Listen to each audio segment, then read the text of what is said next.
Hello everyone, and welcome to the Farmer Supply Association Agri Report. I'm Randy Klepechka, agronomist with Farmer Supply Association. We're filming on September the 12th for this month's program, and harvest is finally in gear. You know, I kept talking all through the summer about it being we're on the fast track. Well, it seemed like it always happens that way. When you get closer to harvest, things just slow down, you know, whether it's cool temperatures or you know, rain or just whatever the case may be. It just seems like things never go as fast as we anticipate or hope they would. But things have finally kicked off over the last week or so, and most people are harvesting either rice or corn or both, and even been a few beans harvested. So anyway, things are going right now, and as you can tell today, we're kind of at a little bit of a temporary lull. We had some showers this morning, nothing to amount to anything. The ground's still dry, but the foliage is a little bit wet, and anyway, no harvesting going on today, but I think where the forecast looks, we'll be back rolling tomorrow. So that's kind of where we're at right now, right in the middle of harvest and getting things done. Of course, when you start thinking or talking about harvest, you know, what everybody wants to know is yield. So how are yields going? And again, we're still pretty early in this harvest, but I'm just going to talk about some of the things I'm hearing yield-wise. And again, it's early. Things could change. Hopefully, you know, if they do change, it would be even for the better. Anyway, again, just remember that we're early on in this harvest, and these comments are still kind of on the early side. Looking at corn yields, most of those are really good. Anywhere I would call them good to outstanding. We thought our corn crop was good. I've heard a couple of average to below average yields, and the cause for those, I think, was just some water issues the farmer had. So again, but mostly really good corn yields. So we're real happy with that right now, and things are going well there. Rice yields, again, I'm going to break this into two parts. Start with the hybrids. Rice hybrid yields. The Rice Tech hybrids are mainly good to excellent. And then you start talking about the non-hybrids, the conventional varieties in clear fields. I've heard anywhere from below average to good, so kind of a different scenario right there. And again, but most of the yields I've heard so far have been the hybrid yields. So again, a little premature maybe on the other, but again, hybrid yields are good to excellent.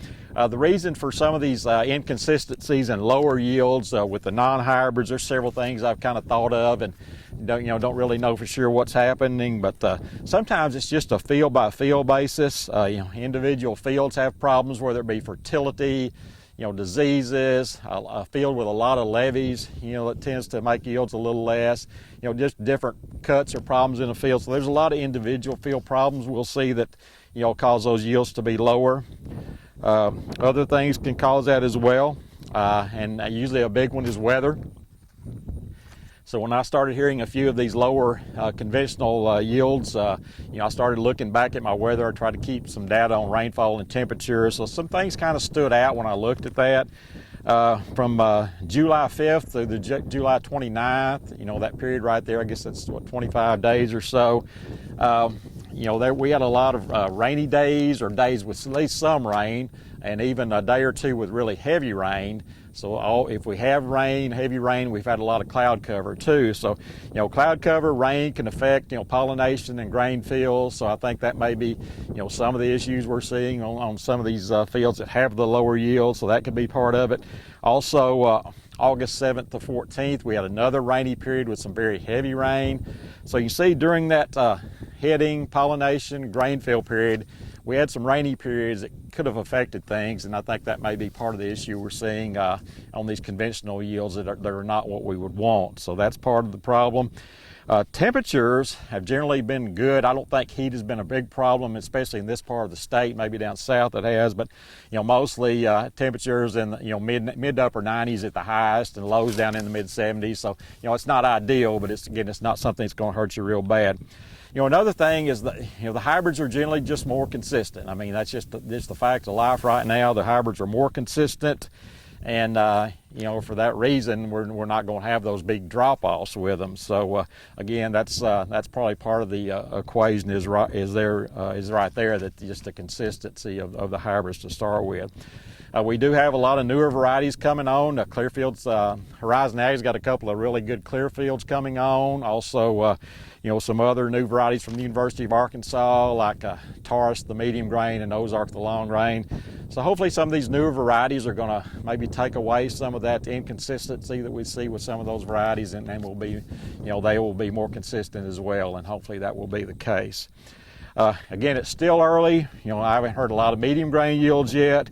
CLL 16, I still haven't heard a lot of CLL 16 yields because it's a little later maturing as well. So hopefully, we'll see some better yields with out of these later on. But again, just still early on. But again, that's kind of what I'm seeing with yields.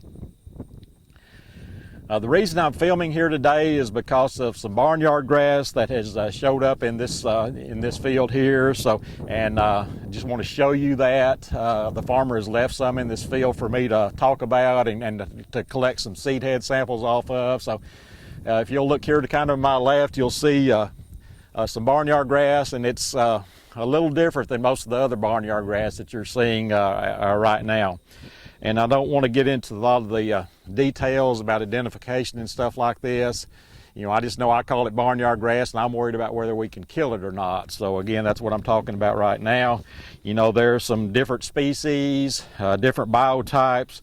We know this is the same genus as barnyard grass, so that's the main thing for me. We're not going to get into detail as far as further identification and what species it is and that kind of thing, but it is in the barnyard grass genus, and so I'm going to call it barnyard grass. And most of my mentors and people that have given me advice over the years with the University of Arkansas will call that barnyard grass, so that's what we're going to call it. But as you can see, this has been seen. This was the first field that we saw it in. So the farmer left this little area right here for me to collect some seed and do some stuff with. So that's why it's here like this. But since that time, we've seen it in a few other fields. It's not something that's just isolated to one field. It's something that we've seen in a few other fields and things like that. So it's, while not widespread, there's probably more out there than we would think. So it's not something just specific for this one field of rice. When you look at this barnyard grass, two things stand out at you. One, it's just a huge plant. I mean, most of the barnyard grass species or plants that I've been looking at, around. And yesterday I was actually collecting some seed heads from other fields with barnyard grass in them to have sent off for resistance screening. But this is just a much larger plant. I call it a monster. It's just a robust plant. Some of these haven't even headed yet. You can see how much bigger it is than the rice. But most of the, like the other barnyard grass that I was looking at yesterday and throughout the season really, is just a smaller plant. It's a much earlier maturing. That's why, this thing really stands out. It's obviously very late maturing. Again, some of it hasn't headed yet. So again, the two things to think about is just how big this plant is, how robust it is, and the late maturing part of it. So it's definitely different than most of the barnyard grass that we see out in the field or have seen up until now. So, we're kind of worried about it. Hopefully it doesn't spread and become, widespread. But again, we're gonna keep watching it, and hopefully it doesn't become a big problem, because you can see, as tall and big as that is, it's probably potentially going to take down some rice. A lot of this other barnyard grass I've been looking at this year or in the past, it's a plant that's a lot smaller, and like this year, I've seen a couple of fields that, really had bad barnyard grass. I thought, man, this is going to take this rice down, and now you can kind of see the rice through it because it matures earlier, kind of withers away. But if you look at something like this, it's still green, and it certainly has more potential to take rice down than anything. So again, we're watching that, and I'm going to collect some seed heads from that. Have them sent off to the University of Arkansas for screening, for resistance screening. They'll test for various families of herbicides and see whether that herbicide will work on this or not. This particular field had Command and Prowl overlapped as residuals, and then that, it was clean to start with, and this came through the residuals, and that, that could have been because of just, not enough rainfall for activation or something like that. But anyway, it came through the residuals. Had 2 applications of preface on it. This is full-page rice.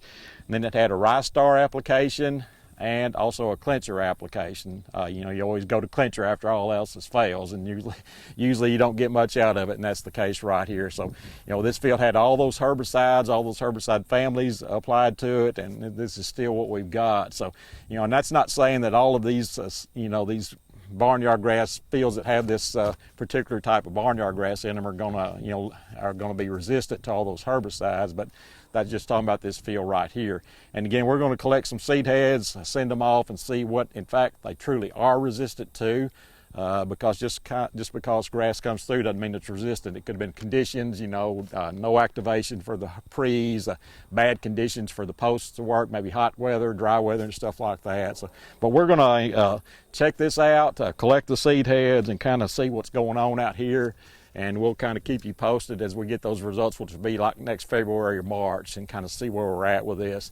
But hopefully this doesn't become a widespread problem, because as you can see, it's looks worse than the other barnyard grass species and biotypes, et cetera, that we have right now. So we'll keep you posted on it. And if you're seeing anything like this, well, just be sure and let me or your county agent or both know, what's going, that you're seeing different things out in the field. That way we can check into it and maybe send off some seed heads for resistance screening. So that's where we're at right now. Hopefully we continue to get this harvest going and cut some good yields. So until then, this has been Randy Kopechka with your Farmers Supply Association Agri Report.